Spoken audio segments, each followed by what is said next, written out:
Hola, ¿qué tal? ¿Cómo estáis?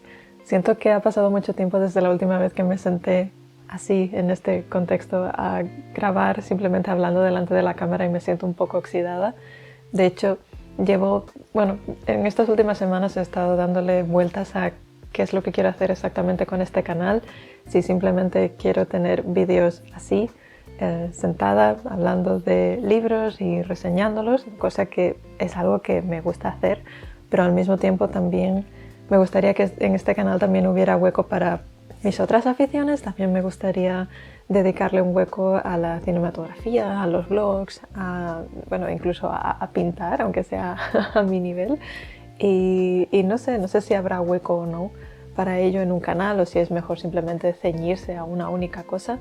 Pero bueno, es algo que iré explorando poco a poco a lo largo de 2022 y bueno, espero que os gusten de vez en cuando los vídeos que son un poquito más distintos en los que exploro este tipo de cosas. Pero bueno, ahora mismo lo que toca es hacer un resumen de lecturas. Voy a hablaros de los libros que leí en el mes de diciembre. Y bueno, siempre digo lo mismo, pero creo que sigue habiendo un poco de todo. Estoy viendo la pila, hay ciencia ficción, hay relatos cortos, hay no ficción y son un total de 5 libros, así que bueno, vamos a ello.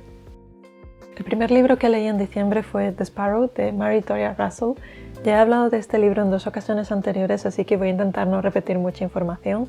Pero bueno, empezaré diciendo que este ha sido uno de los libros de ciencia ficción que más me ha impactado de los últimos años. Es un libro que además está cargado de intriga y de suspense y está compuesto por varias cronologías que convergen poco a poco para desvelar la trama al lector. La sinopsis, en resumen, cuenta la historia es una primera toma de contacto con alienígenas por parte de los jesuitas, que por diversas circunstancias son los primeros en tener los medios para llevar a cabo esta expedición científica. El protagonista es el padre Emilio Santos, es un lingüista de Puerto Rico, y a él se le unen distintas personas con distintos campos de especialización en esta misión. Como ya os decía, la historia alterna cronologías y empieza bastante fuerte, porque lo primero que sabes es que el padre Emilio es el único que ha vuelto de esta misión y tiene unas secuelas físicas y psicológicas brutales. El lector sabe de una forma u otra que han ocurrido cosas innombrables y aún así la autora desde el principio mantiene este suspense. Eso sí, he de decir que el primer tercio del libro es muy lento, tarda bastante en arrancar, pero creo que esto juega más adelante a su favor. Precisamente porque creo que llega un punto en el que no es importante qué ocurre, ni cómo ocurre, sino más bien la evolución psicológica del protagonista, el ver cómo una persona puede responder ante tanta desgracia, no solamente desde un punto de vista religioso, sino también desde un punto de vista agnóstico. Y bueno, todo esto abre un debate muy interesante sobre la responsabilidad del protagonista, la responsabilidad de la fe del protagonista, que es algo que la autora no va a esquivar en absoluto. Y aparte de esto, también mencionar que es muy interesante cómo la autora desarrolla este nuevo planeta y esta nueva especie alienígena, no solamente haciendo hincapié en el idioma por parte del protagonista, que es un lingüista, sino también por explicar su biología, su estructura, su flora, su fauna, y es ahí donde creo que destaca bastante el trasfondo antropológico de la autora. Lo dicho, creo que es un libro muy interesante a debatir desde distintos puntos de vista. Y bueno, es una historia que sé que se va a quedar conmigo durante mucho tiempo, incluso creo que cuando pase cierto tiempo también leeré la secuela. El siguiente libro que leí es la última antología de relatos de Murakami, llamada Primera persona del singular, y esta edición en español está traducida por Juan Francisco González Sánchez.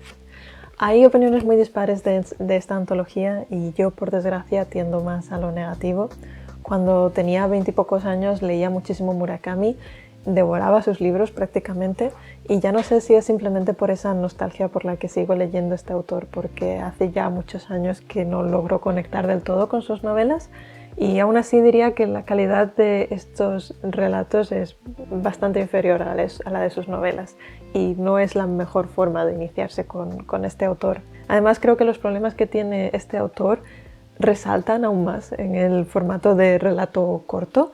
Y si además le añadimos que parte del gancho comercial de este libro es la idea de jugar con la posibilidad de que Murakami sea el narrador detrás de estas historias, eso hace que algunos relatos sean incluso un pelín más intragables. Por lo general en estos relatos Murakami lo que hace es echar la vista atrás, no tanto con la intención de añorar su juventud, sino más bien de recrear lo efímero de la juventud. También habla de primeros amores, de relaciones pasadas, y lo más Murakami que destacaría yo es la búsqueda de significado a situaciones o momentos inexplicables. En cuanto a esto último, destacaría dos historias, Crema y Primera persona del singular, y por desgracia también tengo que mencionar una historia que es un ejemplo de una idea que tenía potencial pero que está muy mal ejecutada y que es la historia más misógina que he leído de esta colección de relatos, y esa sería Carnaval. Como ya os digo, esta es una colección autocomplaciente, a más no poder. En muchos de sus relatos veréis menciones extensas a sus temas favoritos, como es el jazz, el béisbol, la música clásica. Y si sois fans incondicionales de este autor, pues probablemente os guste este lado más personal. Pero por otra parte, si lo que buscabais es parte del ingenio de sus novelas de hace algunos años, esta colección probablemente decepcione. El siguiente libro que leí es un libro de no ficción llamado These Precious Days de Ann Patchett. Este libro es una colección de ensayos sobre la vida y la carrera profesional de esta autora, y me ha gustado mucho esta colección a pesar de no haber leído ninguna obra de ficción de la autora. Decidí leerlo porque, al fin y al cabo, no siempre es necesario recurrir a la ficción para leer historias inherentemente humanas. Y yo, de hecho, no encajaría este libro en la categoría de no ficción que transmiten un mensaje en concreto.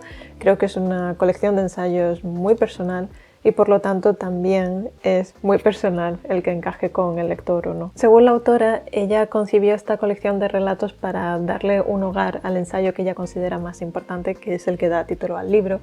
Y es un ensayo que está dedicado a una amistad que entabló recientemente y que la marcó en ese momento de su vida por distintas circunstancias. Y, por cierto, es un ensayo que yo primero leí online y que no pude parar de leer hasta que lo acabé. Os dejaré el enlace por si tenéis curiosidad. Y gracias a este ensayo estuvo editando ensayos antiguos, escribiendo nuevos, y al final lo que surgió fue este libro, que es una especie de oda a su propia vida, haciendo hincapié sobre todo en lo que ella considera importante en la vida y por qué. Aparte del ensayo que da título al libro, a mí me ha gustado también el ensayo que dedica a sus tres padres o a las tres figuras paternas que tuvo a lo largo de su vida, y también el ensayo sobre la decisión de no tener hijos. Lo dicho, es una colección de ensayos muy personal, así que cada ensayo resonará distinto con cada lector, pero lo cierto es que al acabar el libro tienes la sensación de haber tenido una conversación con la autora muy cercana, y que sobre todo con lo que me quedo es con la sensación de amabilidad y generosidad que ella practica en su vida. El siguiente libro que leí es Dos novelitas nórdicas de Ana Flecha Marco. Este libro me ha parecido una gozada. Se trata de dos relatos ambientados en Noruega, y con ambos relatos, a pesar de tener voces e historias muy distintas, me he sentido muy reconfortada y también conmovida. Esto es muy personal, pero creo que las dos historias me han hecho sentir en casa, precisamente supongo que porque estoy en una latitud similar, en un lugar que yo ya también considero hogar. Hablando de hogar, el primer relato, Historia de E, narra la vuelta al hogar de Sunniva bajo unas circunstancias muy extremas. Ella vuelve, por distintas circunstancias, vuelve a la isla diminuta en la que se crió, un lugar del que siempre quiso marcharse y que ahora, por desgracia, está condenada a desaparecer debido al cambio climático. Y desde el primer momento puedes palpar esa ansiedad de Sunniva por volver a un lugar del que probablemente no quede ni rastro. Así que ella, como respuesta, decide preservar la memoria de este lugar.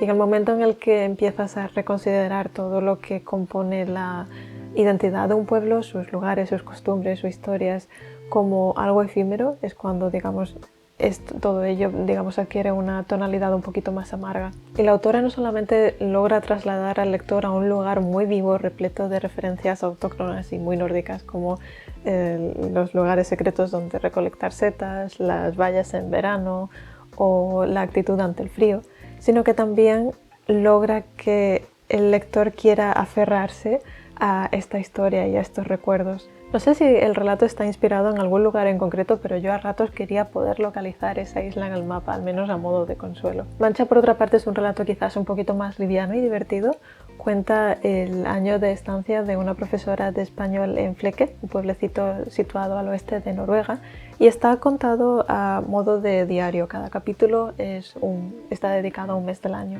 Es un relato entrañable y divertido, y yo sobre todo me quedo con la idea que plasma la autora de la similitud entre los comienzos y los finales.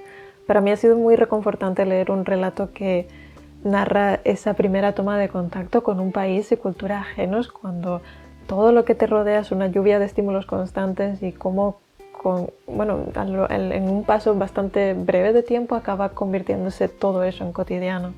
Y también me ha hecho también mucha gracia el trasladarme a ese universo paralelo que son las clases de idiomas para adultos, cuando, digamos, te ves obligado a volver a la niñez en piel de adulto porque tienes tan pocas herramientas para desenvolverte en un idioma que o tiras por lo excesivamente personal o por lo fantástico.